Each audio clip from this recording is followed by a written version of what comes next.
A'udzubillahi minasyaitonirrajim. Bismillahirrahmanirrahim. Assalamualaikum warahmatullahi wabarakatuh. Alhamdulillahirabbil alamin wassalatu wassalamu ala asyrafil anbiya'i wal mursalin wa ala alihi washabihi wa man tabi'ahum bi ihsanin ila yaumiddin, amma ba'du. Alhamdulillah, kita pada hari ini sudah memasuki pertemuan ke-17 dan insya Allah kita masih melanjutkan membaca sejumlah pertanyaan dan fatwa-fatwa jawaban dari Darul Iftah Al-Misriyah terkait tentang fikih puasa dan terkait ibadah-ibadah di bulan Ramadan. Kita langsung buka pada halaman 74, itu di akhir paragraf. Pertanyaannya adalah Ji'na min Misr ala ta'irah al-Masriyah ila Kanada. Kami datang dari Mesir menggunakan pesawat penerbangan Mesir ke Kanada. Lalu salah seorang ulama telah memfatwakan kepada kami untuk berpuasa, sedangkan pesawat mengudara selama 21 jam kurang lebih. Lalu kami naik pesawat pada satu siang hari.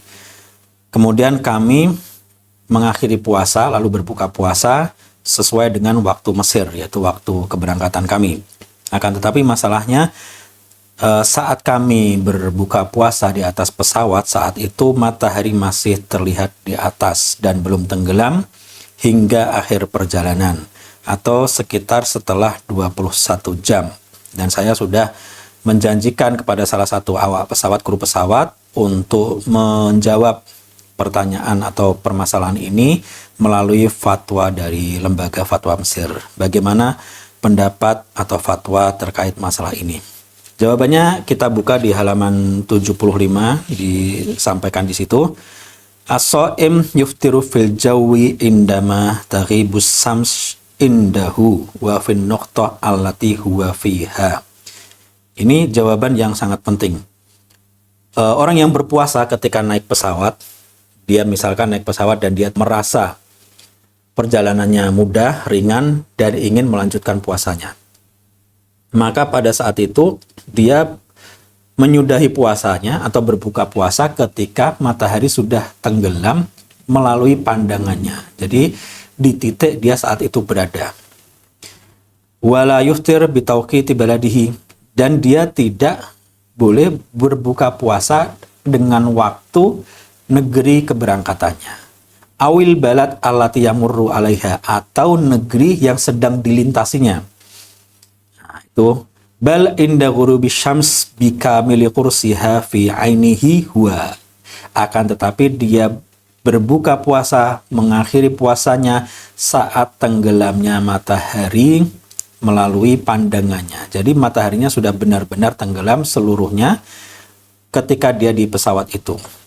Fa idza syaqqa alaihi dzalika falyuftir. Tetapi sebagaimana kita bahas dalam pertemuan sebelumnya, apabila orang sedang musafir dan dia merasa keberatan, hendaknya dia meninggalkan puasa, tidak masalah. Lil masyaqqah az-zaidah al-murakkabah fis safar wa laysa lintihail yaum. Karena ketika dia merasakan kesusahan yang berat, durasi perjalanannya sangat panjang, lalu dia merasakan kesusahan, sudah dibatalkan aja, bukan karena sudah maghrib atau sudah boleh untuk mengakhiri puasanya, akan tetapi karena dia mengambil rukhsah. Maka apabila pada saat itu dia berbuka puasa sedangkan matahari masih terlihat di pesawat, maka hendaknya dia mengqadha dengan hari yang lain. Wa ma yaquluhu qadatut ta'irat min al-iftar ala miqatil balad al-asli awil balad al-hali min duni mura'ati ghiyabi syamsi amamahum ghairu sahih syar'an. Apa yang dikatakan oleh kru pesawat, pramugara yang mengatakan bahwa para penumpang sudah boleh berbuka puasa atas dasar waktu keberangkatan atau negara keberangkatan, atau atas dasar waktu negara yang sedang dilintasi, ghairu sahih syar'an, itu tidak benar secara syariat. Wa hunaka halah taghibu fiha syams thumma takhruju maratan ukhra min jihatil maghrib li sur'atir ta'irah wa huna yuftiru shaim wa la yaltafit li raddiha wa audatiha, kecuali ketika seseorang naik pesawat dan pesawatnya sangat cepat, kemudian matahari sudah tenggelam, lalu kemudian tiba-tiba beberapa saat kemudian matahari terbit lagi, maka pada saat itu dia sudah boleh membatalkan puasanya dan tidak perlu menghiraukan matahari yang kembali tampak, karena tadi sudah ada masa tenggelamnya matahari. Kemudian para sahabat yang berbahagia dimanapun kalian semuanya berada, pertanyaan berikutnya adalah mal hukm fi man shoma Ramadan walakinnahu la yusolli, hal dzalika yusidu siyamahu wa la yanalu alaihi ajran. Bagaimana hukumnya seseorang yang puasa tapi tidak sholat? Batal nggak puasanya? Apakah puasanya sah atau tidak?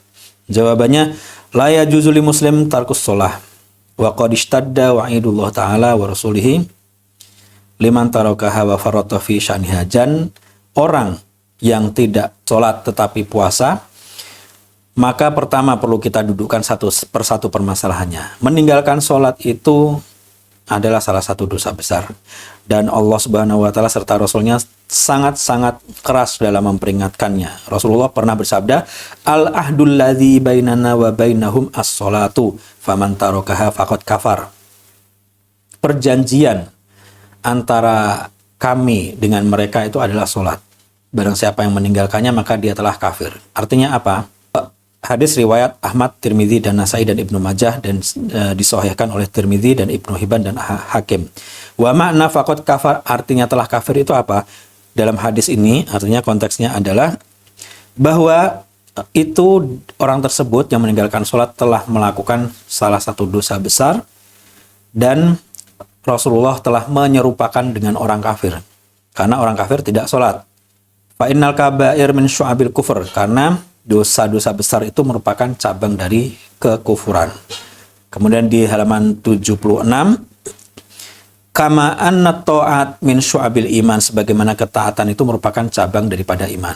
La annahu qad kharaja bidzalika an millatil Islam, bukan berarti hadis tersebut maksudnya orang yang sholat berarti dia sudah murtad, wal iyadzubillah. Akan tetapi orang yang meninggalkan sholat itu tidaklah kafir, hanya saja orang tersebut sudah melakukan dosa besar, kecuali jika dia meninggalkan sholat diiringi dengan pengingkaran wa yukadzibu biha, dan mendustakan perintah sholat tersebut, maka itu baru murtad. Walakinnahu ma'adzalika murtakib likabirah min kabairi dzunub. Kalau orang masih meyakini kewajiban sholat, cuman dia tidak sholat karena malas, karena faktor-faktor yang lainnya, karena faktor sengaja, maka dia telah melakukan dosa besar. Ini satu poin pertama. Wal muslim ma'murun bi'ada'i kulli ibadatin syara'allahu ta'ala minas sholati wasyam wa zakat wal hajj wa ghairihim. Jadi, seorang muslim itu telah diperintahkan untuk melaksanakan setiap ibadah yang telah disyariatkan, mulai dari sholat, puasa, zakat, dan haji, dan yang lainnya yang telah diwajibkan oleh Allah. Wa alaihi ayal tazima biha jami'an, dan setiap muslim harus patuh dengan masing-masing perintah tersebut. Karena Allah berfirman, ya ayyuhalladzina amanu dukhulu fis silmi kafah, wahai orang-orang yang beriman, masuklah ke dalam agama Islam ini secara keseluruhan, bukan secara parsial. Masuklah, lakukan ibadah, sholatnya, zakatnya, hajinya, dan semuanya. Ai iltazimu bikulli syara'il Islam wa ibadatihi. Komitmenlah dengan seluruh syariat Islam dan ibadah-ibadahnya, dan tidak boleh bagi dia untuk mengerjakan salah satunya lalu meninggalkan yang lainnya. Afatu'minuna bi ba'dil kitabi wa takfuruna bi ba'd. Apakah kalian beriman dengan sebagian isi Al-Qur'an dan meninggalkan sebagian yang lainnya? Al-Baqarah 85. Ini adalah cara beragama yang tidak benar. Wa kullu ibadatin min hadhil ibadat al-mafruḍah laha arkanuha wa syurutuha, dan masing-masing dari ibadah tersebut ada rukunnya, ada syaratnya, dan ada hal-hal yang berkaitan dengannya. Wala ta'alluqa li hadhil arkan wa syurut bi ada'il ibadat al-ukhra, sehingga rukun sebuah ibadah tidak ada kaitannya dengan ibadah yang lain. Rukun puasa adalah an-niyatu wal imsak, yaitu niat dan juga menahan diri dari segala yang membatalkan puasa. Itu tidak ada kaitannya dengan rukun sholat yang lainnya, yaitu dia harus melakukan rukun-rukun sholat. Fa in addahal muslim alal wajh as-sahih ma tarkihi li ghairiha minal ibadat faqad ajza'ahu dzalika wa bari'at zimmatuhu min jihatiha.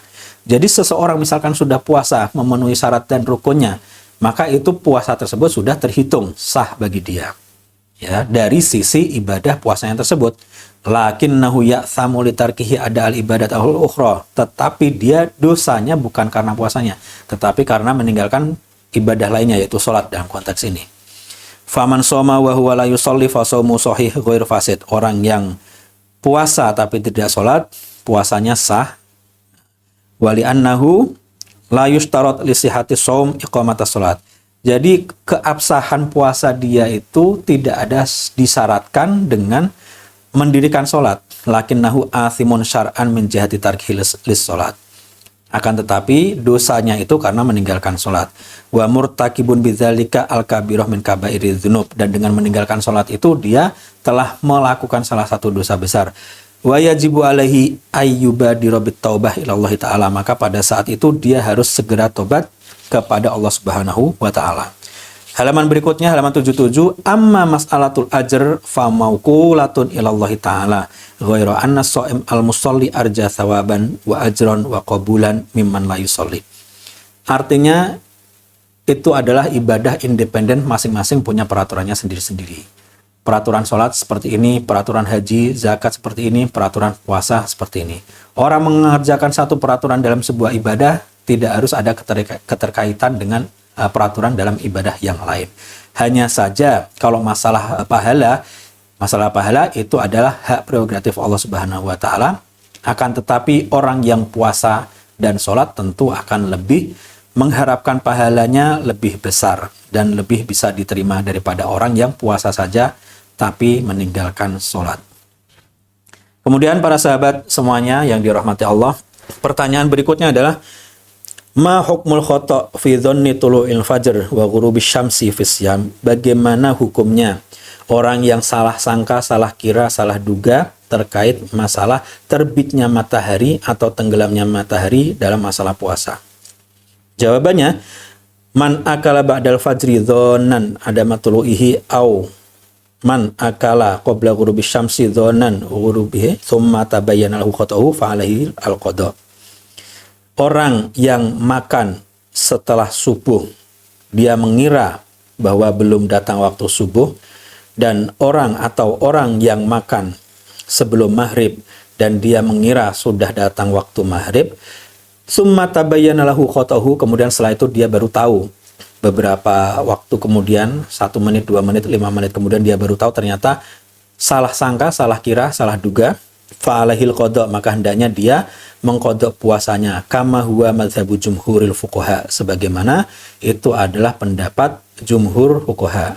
Mengapa? Li'annahu la ibrata bidzanni al-bayyin khata'uhu. Ini adalah kaidah usul fikih bahwa sebuah dugaan yang telah jelas salahnya atau sebuah sangkaan yang telah jelas itu salah, maka itu tidak bisa dijadikan acuan.